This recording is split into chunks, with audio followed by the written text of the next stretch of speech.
مش دايما النتيجة لازم تكون ظاهرة قوي في النهاية يعني. لما الإنسان يشتغل على هدف أو حاجة وما يحققش الهدف ده في النهاية وما يوصلش للهدف، بيظن كده إن هو فاشل. لكن هقول لكم حاجة من وجهة نظري، إن الإنسان طول ما بيسعى لهدف ما وبيسعى ويجتهد وبيجيب آخره، ولو ما حققش الهدف ده هو بيظن إن هو كده ما حققش نتيجة. لكن أنت حققت نتيجة كبيرة جدا، ألا وهي كمية السعي اللي انت بتسعى للهدف بيعلمك حاجات كتير قوي، بيعلمك مهارات كتير قوي.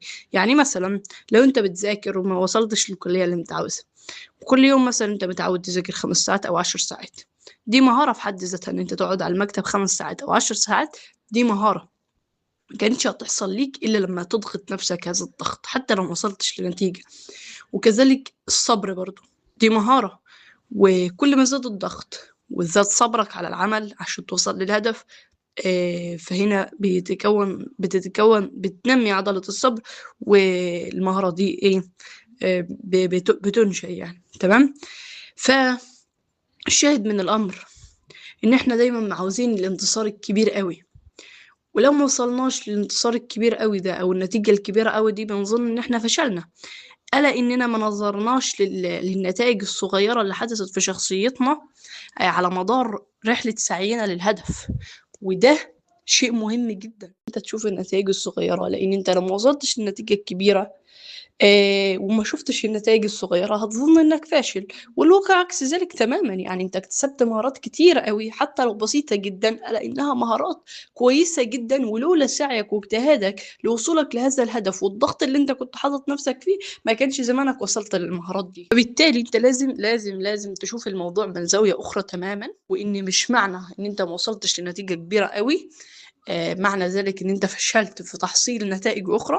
بلى، انت في خلال رحلتك للسعي دي كلها في نتائج، مش يعني انت ممكن ما تكونش شايفها، لكن هي موجودة فعلا.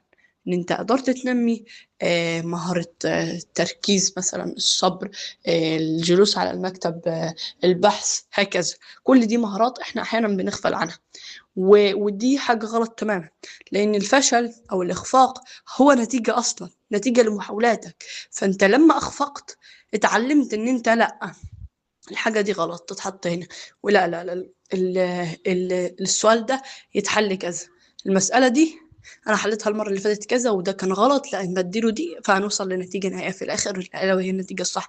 فالإخفاق في حد ذاته هو نتيجة بسيطة جدا بتخليك تنجح في العمل اللي بعد الهدف اللي انت اخفقت فيه. يعني في الهدف اللي انت اخفقت فيه، الاخفاق بيخليك تنجح في الهدف اللي بعده، لان انت اتعلمت بالهدف انه اللي انت اخفقت فيه. فاهمين حاجه؟ تمام. بس فبالتالي الفيديو ده اختصارا يعني بص للنتائج البسيطه اللي انت بتعملها على مدار رحلتك للسعي للهدف. تمام.